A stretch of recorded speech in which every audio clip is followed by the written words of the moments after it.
నిర్వర్తించాం. ఏళ్ల తరబడి ఎదురుచూపు, ఏళ్ల తరబడి ఎదురుచూపు, ఎప్పుడు అవకాశం అని ఎదురు చూసి ఇవాళ 90% పైగా విజయాన్ని ఇచ్చినటువంటి మీ అందరి సాక్షిగా ఇవాళ ప్రమాణ స్వీకారం చేయబోతున్నారు మన మంత్రివర్గ సభ్యులు కావచ్చు, శ్రీ నారా చంద్రబాబు నాయుడు గారి యొక్క నేతృత్వంలో, అలాగే శ్రీ జనసేన అధినేత అయినటువంటి శ్రీ పవన్ కళ్యాణ్ గారి యొక్క సారథ్యంలో ఉన్నటువంటి నేతలు.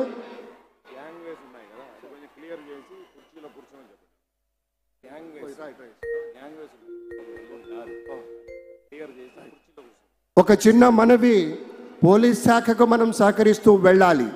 మధ్యలో కొన్ని దారులుగా ఏర్పాటు చేశాం, కొన్ని సెగ్మెంట్గా ఏర్పాటు చేసి దారి విడిచిపెడితే ఆ దారిలో కూడా కొంతమంది అడ్డుగా నుంచున్నారట. కొంచెం అసౌకర్యం ఉంది. పెద్దలారా, మీకు చెప్పవలసింది కాదు, మీరు అన్నీ తెలిసిన వారు.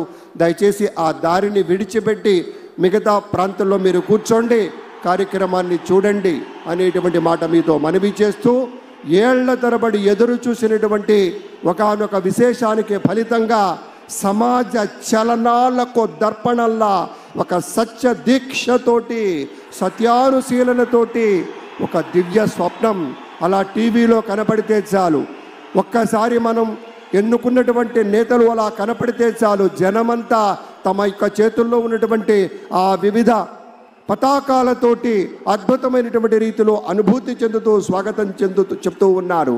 ఇక్కడ ఉన్నది మైత్రీ బంధం. 3 పార్టీలు కాదు, ఈ యావత్ ఆంధ్రప్రదేశ్ రాష్ట్రం నలుచెరుగులా ఉన్నటువంటి పెద్దల యొక్క మైత్రీ బంధానికి ప్రతీకలా అటు భారతీయ జనతా పార్టీ, జనసేన, ప్రధానమైనటువంటి తెలుగుదేశం పార్టీ ఇవన్నీ కూడా ఉత్తమోత్తమైనటువంటి లక్షణాలతోటి ఎంచుకున్నటువంటి సమాజ సేవ అన్నదానికి నిలబడి కట్టుబడి ఉంటామని ఈరోజు ప్రమాణ స్వీకారం చేస్తారు. ఆ రీతిలోనే తమ యొక్క సేవలు ఉంటాయి. మనమంతా చూడబోతూ ఉన్నాం. ఒక నిర్మలమైనటువంటి మనస్సుతోటి, ఒక స్పష్టత కలిగినటువంటి అధికారిగా మన చంద్రబాబు నాయుడు గారి విజన్ గురించి యావత్ ప్రపంచ నేతలే గొప్పగా చెప్తారు. అటువంటి నాయకుడు ఇవాళ మన ముఖ్యమంత్రిగా ప్రమాణ స్వీకారం చేయబోతున్నారు. ఈ ఎడమ వైపు ఉన్నటువంటి పెద్దలంతా కూడాను మంత్రులుగా ప్రమాణ స్వీకారం చేయబోతున్నారనేటువంటి మాటను కూడా మీతో పంచుకుంటూ ఉన్నాం.